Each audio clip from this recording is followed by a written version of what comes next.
पढ़ रहे थे बच्चों रासायनिक समीकरण के चरण, ठीक है।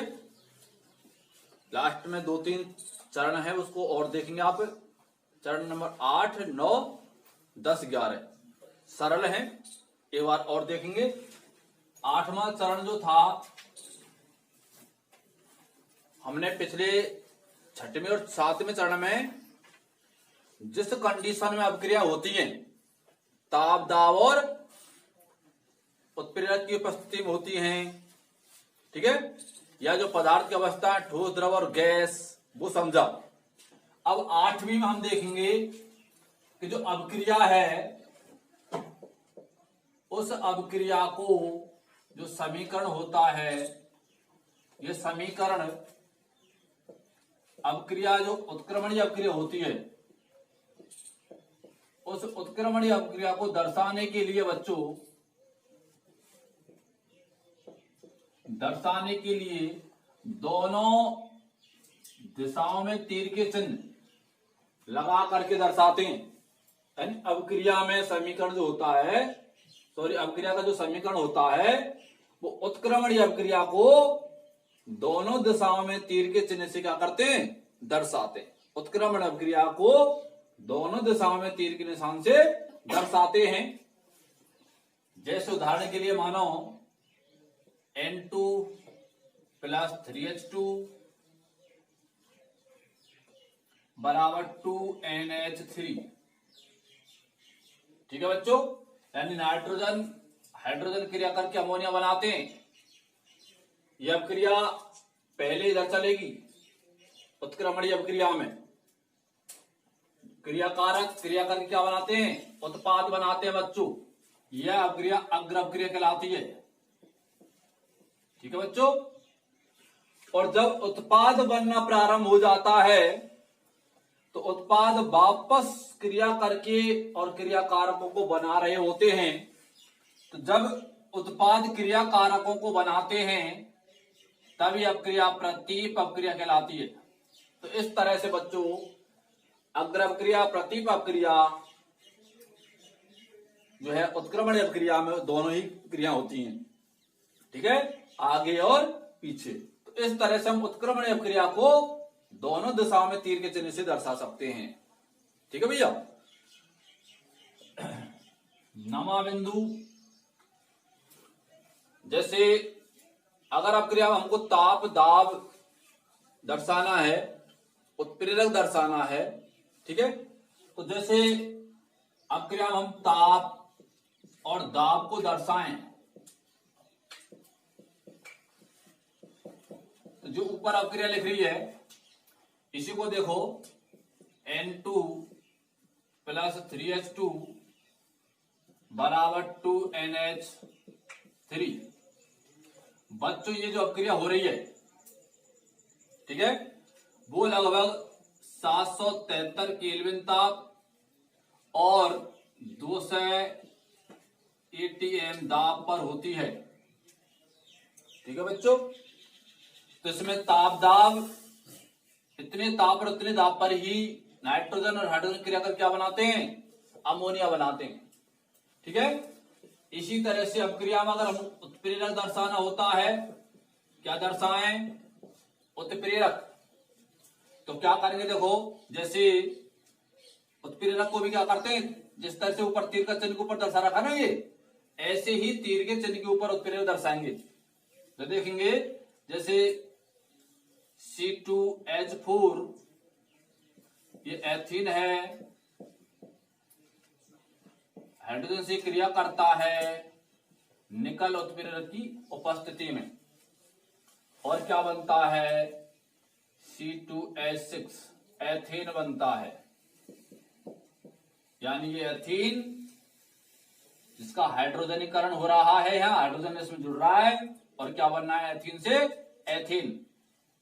किस उत्प्रेरक की उपस्थिति में काम हो रहा है, निकल उत्प्रेरक की उपस्थिति में। तो उत्प्रेरक को हम तीर के चिन्ह के ऊपर ही दर्शाते हैं, ठीक है बच्चों। इस समीकरण को हम इसकी संरचना के आधार पर भी दर्शा सकता है कई बार। जैसे एथीन की जो संरचना होती है CH2 double bond CH2 plus क्या जुड़ रहा है इसमें, हाइड्रोजन। कौन सा उत्प्रेरक है? निकल। क्या बनना? C2H6। तो CH3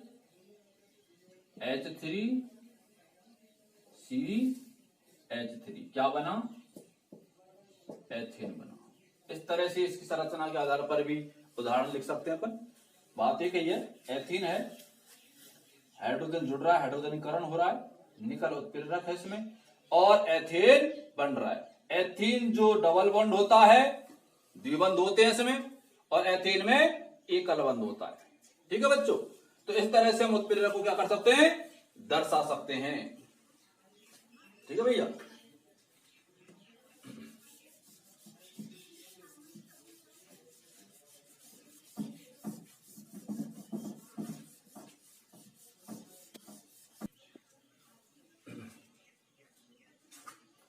अब क्रिया अगर ऊष्मा छेपी है, ऊष्मा छेपी एवं ऊष्मा शोषी जो अपक्रिया है, इसको किस तरह से दर्शाएंगे? यानी ऊष्मा छेपी का मतलब क्या हुआ, जानते हैं आप? यानी जिस अपक्रिया में उत्पाद के साथ साथ ऊष्मा का त्याग होता है, उसे ऊष्मा छेपी अपक्रिया कहते हैं। और जिस रासायनिक अपक्रिया में अपक्रिया के दौरान ऊष्मा ग्रहण की जाती है, उसे हम क्या कहते हैं बच्चों? ऊष्मा शोषी अपक्रिया कहते हैं। यानी जिस रासायनिक अपक्रिया में ऊष्मा का त्याग होता है, उसे ऊष्मा छेपी अपक्रिया, और जिस रासायनिक अपक्रिया में ऊष्मा ग्रहण की जाती है, उसे क्या कहेंगे? ऊष्मा शोषी। अब ऊष्मा छेपी और शोषी को कैसे दर्शाएंगे समीकरण में? तो इसमें क्या करते हैं, जो उत्पाद बनता है, उत्पाद के साथ हम प्लस का चिन्ह लगाते हैं और ऊष्मा दर्शा देते हैं, प्लस ऊष्मा। और इसमें क्या करते हैं, ऊष्मा शोषी में उत्पाद के साथ माइनस का चिन्ह लगाते हैं और लिख देते हैं क्या? ऊष्मा, और ऊष्मा का मान लिख देते हैं। तो इसको हम ऊष्मा शोषी को माइनस से दर्शाते हैं, ऋणात्मक चिन्ह से दर्शाते हैं, और ऊष्मा छेपी को धनात्मक चिन्ह से दर्शाते हैं। जैसे उदाहरण के लिए देखो, N2 प्लस 3H2 बराबर 2NH3। यहां प्लस ऊष्मा, क्योंकि ये ऊष्मा छेपी अपक्रिया है, और 10.5 K/m। तो ये ऊष्मा का त्याग हो रहा है, यहां प्लस का चिन्ह का मतलब है ये ऊष्मा छेपी अपक्रिया हुई। इसी तरह से ऊष्मा शोषी अपक्रिया देखेंगे, N2 प्लस O2 2O2 बराबर बनेगा क्या? 2NO2 minus 21.6 K/m। यानी यहां ऋणात्मक चिन्ह है, इसका मतलब ये क्या है? ऊष्मा शोषी अपक्रिया है। तो उत्पाद के बाद प्लस ऊष्मा, और प्लस ऊष्मा ऊष्मा छेपी को दर्शाती है, और माइनस ऊष्मा ऊष्मा शोषी अपक्रिया को दर्शाती है।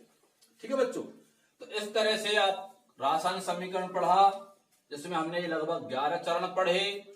ठीक है बच्चों, यानी पहले चरण में हम क्रियाकारक उत्पादों को लिखेंगे। क्रियाकारक तीर के बाईं ओर, उत्पाद तीर के चिन्ह के दाईं ओर लिखे जाते हैं। दूसरा बिंदु था, यदि क्रियाकारक उत्पाद 2 या 2 से ज्यादा हैं तो दोनों के मध्य तीर का निशान लगाते हैं, प्लस का चिन्ह लगाते हैं। और तीसरा बिंदु हमने पढ़ा कि क्रियाकारक और उत्पादों का जो कुल द्रव्यमान होता है या कुल परमाणु भार होता है, वो समान होता है, समीकरण संतुलित होता है। यदि समीकरण असंतुलित है तो उसे हिट एंड ट्रायल विधि से संतुलित करेंगे। ठीक है बच्चों, दूसरा अगला पॉइंट था, हाइड्रोजन को और ऑक्सीजन को सबसे बाद में संतुलित करेंगे। इसके बाद पढ़ा हमने अगला चरण, ठोस द्रव और गैस को एस, एल और जी से दर्शाएंगे, जलीय विलयन को AQ से दर्शाएंगे। ठीक है बच्चों, ताप दाब को तीर के चिन्ह के ऊपर लिखेंगे, उत्प्रेरक को भी तीर के चिन्ह के ऊपर लिखेंगे। उत्क्रमणीय अपक्रिया को दोनों दिशाओं में तीर के चिन्ह से दर्शाएंगे। ठीक है, और ऊष्माक्षेपी और ऊष्माशोषी को प्लस और माइनस से दर्शाएंगे। ये 11 चरणों के इसके रासायनिक समीकरण के। ठीक है बच्चों, अब आप देखेंगे बच्चों रासायनिक समीकरण की विशेषताएं। क्या देखेंगे? रासायनिक समीकरण की विशेषताएं। रासायनिक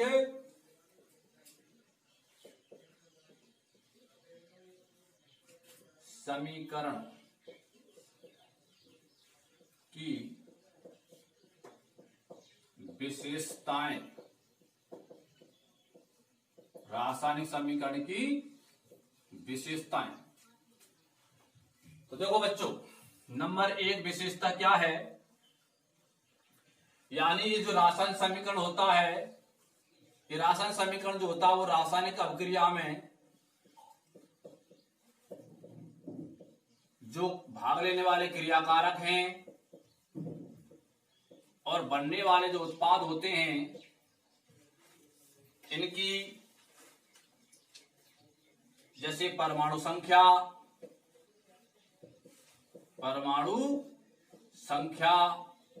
या परमाणु भार को दर्शाता है और इनके द्रव्यमान को भी दर्शाता है। तो जो रासायनिक समीकरण होता है वो क्रियाकारकों और उत्पादों की परमाणु संख्या, परमाणु भार को दर्शाता है और द्रव्यमान को भी दर्शाता है। ठीक है बच्चों, दूसरी विशेषता क्या है कि अपक्रिया में भाग लेने वाले जो क्रियाकारक हैं, बनने वाले उत्पाद, इनकी जो भौतिक अवस्थाएं थी जैसे ठोस, द्रव और गैस, इनको बताता है। और जलीय विलयन है, उनको भी दर्शाता है। यानी विशेषता क्या हुई कि अपक्रिया में जो पदार्थ भाग लेते हैं और बनने वाले जो पदार्थ होते हैं उनकी अवस्थाओं को भी दर्शाता है समीकरण। ठीक है भैया। तीसरी विशेषता है कि अभिक्रिया जिन परिस्थितियों में होती है, जिन परिस्थितियों में होती है, मतलब ताप है, दाब है और उत्प्रेरक, इनको भी दर्शाती है कि अपक्रिया कितने ताप पर, कितनी दाब पर और किस उत्प्रेरक की उपस्थिति में होती है। तो हमें उत्प्रेरक की भी जानकारी मिलती है। इसके अलावा बच्चों जो रासायनिक समीकरण होता है ये और क्या बताता है? ये हमें ऊष्माक्षेपी होने का, किसका?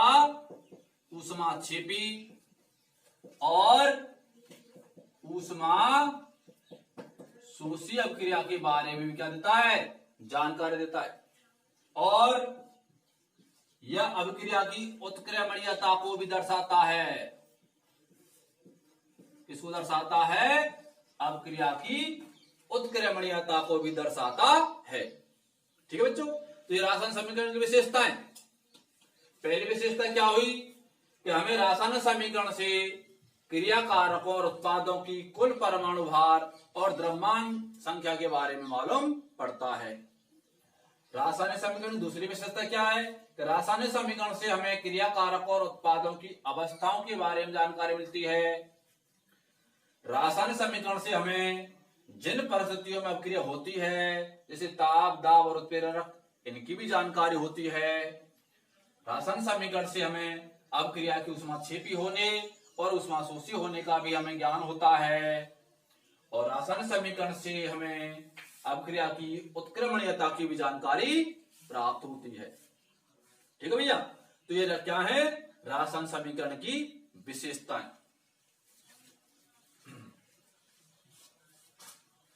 जब मिटाने का नंबर हाँ, तो बच्चों रासायनिक समीकरण की हमने विशेषताएं पढ़ी। विशेषताओं के साथ रासायनिक समीकरण की कुछ कमियां हैं, रासायनिक समीकरण की कुछ सीमाएं हैं, उनको भी देखेंगे। ये लगभग सभी चीजों को दर्शाता है, फिर भी कुछ चीजों को दर्शाने में रासायनिक समीकरण क्या है? असमर्थ है। यानी कह सकते हो रासायनिक समीकरण क्या है? कमियां हैं, दोष हैं। तो कौन कौन से दोष हैं बच्चों? नंबर 1 दोष क्या है कि रासायनिक समीकरण से, इस रासायनिक समीकरण से हमें अभिक्रिया की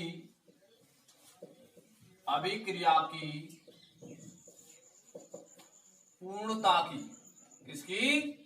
पूर्णता की जानकारी प्राप्त नहीं होती। यानी अभिक्रिया की पूर्णता की जानकारी नहीं होती है हमें कि अभिक्रिया कब पूर्ण होने वाली है। ठीक है, कि अभिक्रिया कब प्रारंभ हुई थी और अभिक्रिया कब पूरी होने वाली होगी। तो हमें अभिक्रिया की पूर्णता की जानकारी समीकरण से नहीं मिलती है। ठीक है बच्चों। दूसरी कमी या सीमा क्या इसकी?